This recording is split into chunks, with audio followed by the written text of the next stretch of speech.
How's it going, guys? And welcome back for Demonic Review. I'm gonna try to make one of these videos every time I join a new server here on Vanity. And it is no different this time. This time we're going to review Demonic that I will be playing. I'm pretty sure it's gonna be tomorrow, actually, which is pretty awesome. I'm very hyped about it. Now, we have to go into some of all of these very nice features today. And you might have seen the trailer, which was really awesome, by the way. It was a really precisely made trailer. I really liked it. But anyways, guys, let's get on with the review. There's going to be a $3,000 FTOP, releasing January the 5th at 3 PM EST. Some of the features we're going to talk about today is already on here, but let's just dig straight into it. The first we're going to talk about is stack spawners. It is something that has been in the changelog for quite a while, but it is now finally added. Due to the last few maps economy, there's been a lot of spawners, so now they want to ensure that if it happens again, and that is not something they're aiming for, they now have added stacked spawners. Something that's going to come back to Vanity is also chunk busters.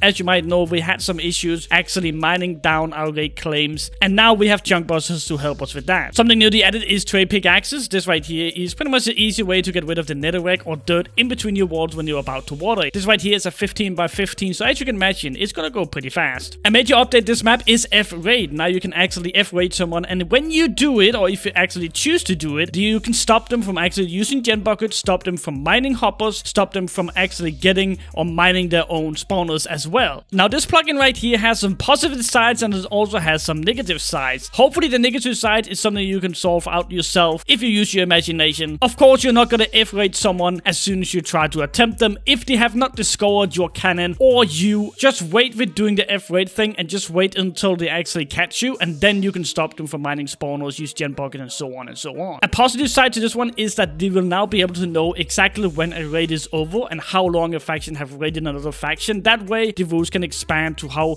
long time you can brute for someone, and so on and so on. There's been a lot of talk about 2 seconds rule here on Vanity for quite some time now, and they were going to add it, but they were not going to add it without actually having a plugin to support it. They now have that. They now have a plugin that does not allow you to shoot faster than 2 seconds per wall. Correction, it is chunk based, which means you can shoot as fast as you want in one chunk. But as you might know, one chunk has 8 walls. You're allowed to shoot every 2 seconds. 2 times 8 is 16. So if you shoot faster through a chunk than 16 seconds, this patch or this plugin will stop you from going into another chunk. The immunity of that chunk is going to expand throughout the entire buffer, so you can't just go ahead and aim somewhere else and raid them from 2 places. The cooldown that is on cannons at the moment is 2 seconds. They are thinking about maybe adding, if you guys actually agree on this, adding it so the first week is 4 seconds, the second week is 3 seconds, the third week is 2 seconds, the last week is 1 second. That way you can kind of adjust it. What do you guys think about that? Let me know down in the comments, because it's something that I would love to suggest Vanity staff to actually do, because it just makes it a little bit more balanced. They added mega buckets, which allows you to carry up to 10,000 water buckets in a single slot. This feature right here pretty much eliminates all the claims that you see at people's bases. So if you're one of the guys that was the last guys to get raid claims on a faction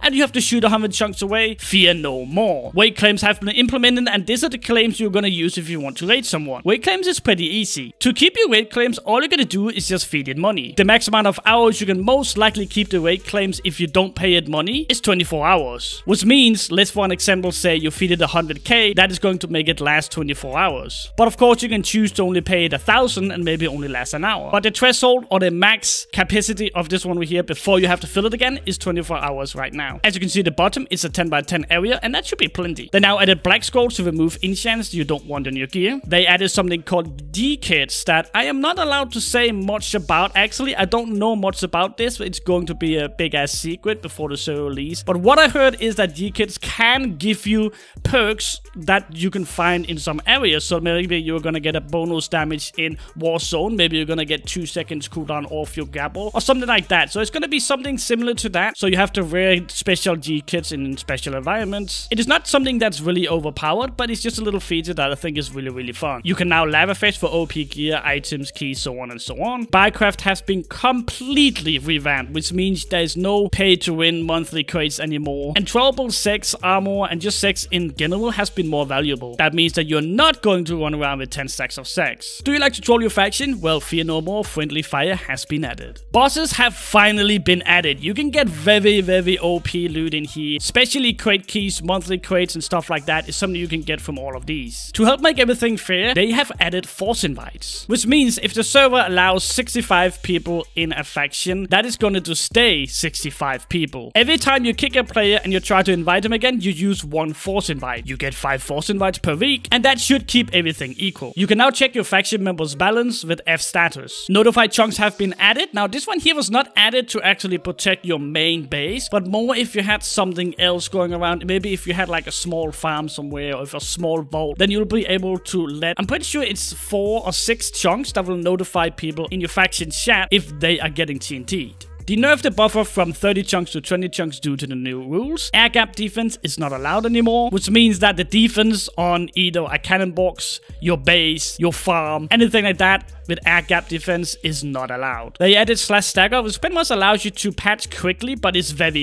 expensive. Now, there was some trouble adding this right here, because there's a lot of mixed feelings. If you split someone and you use a pseudo nuke, you spend the time and the TNT to build something that can make a lot of damage. So of course, it's only right if you get something out of it. If the faction don't want to just simply patch by themselves with printer, they can now use /stagger. I should say that this right here is very expensive, and it's most likely not going to be used in every situation. But it's just going to stop if you actually get ready with a full pseudo nuke, that you can actually use this just in case so you don't just quit. Another thing we also need to talk about is the amount of bans factions get. Now, this right here is actually a pretty big issue. I'm not only going to target other people's factions, of course my faction as well had bans. I'm pretty sure we had around 8 bans, and it didn't really mean anything. But now that is going to change. The amount of total bans and mutes is now able to be seen in the F show. For example, if we had 8 bans, if you do F show triad or F who triad, you'll be able to see exactly how many bans my faction has. Hopefully this is going to stop some people, or maybe think twice before they start talking trash in chat or start hacking. F warnings have been given away like cookies last map. That has to be changed, and getting an F warning this map is going to be pretty serious. The thing that you might be able to get a warning for is maybe DDoSing or doxing or something else that's very bad. Getting a faction warning this map also means that you're going to get value removed. Now, I should say getting a faction warning this map is going to be kinda hard. Last map you could get a faction warning for simply just shooting at a faction base if another guy were raiding. That is not the case this time, so you should not worry about getting faction warnings randomly and actually end up getting value removed. But something that you should think twice about is that warnings will be given away based on the amount of bans you have. Now, I'm not saying that we are holy ground over here in Triad. We might actually get a warning for 10 bans, who knows. But you also have to think about that if a guy is banned, he broke the rules, which makes it unfair for other people that is playing. He might have raided one while somebody else were doing it. He might have been hacking. He might have been fly speeding to a corner. It doesn't really matter. It's just time that bans mean something. And that's exactly what they done this map. Also, every single ban is gonna count on your F show, which means your faction is gonna get shamed if you actually get a high amount of bans on your F show. So I think this is a great feature.